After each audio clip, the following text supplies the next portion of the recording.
this tutorial you will learn how to download and install the TikTok app in Windows 11 and Windows 10.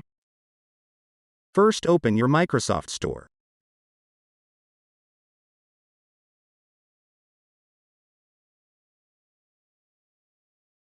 Search for TikTok.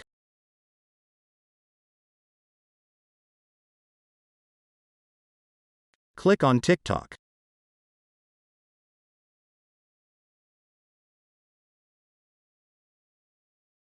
Press the Get button to start downloading TikTok.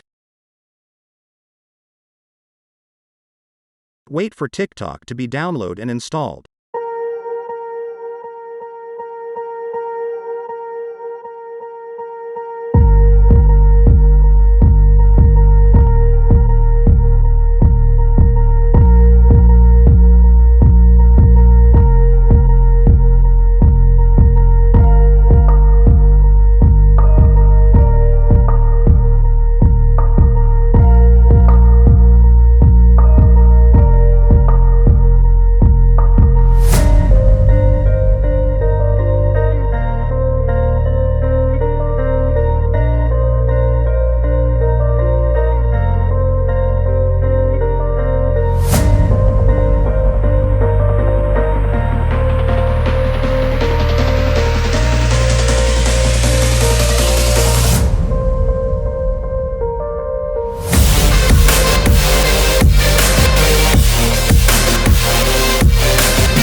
Now your TikTok app should be working.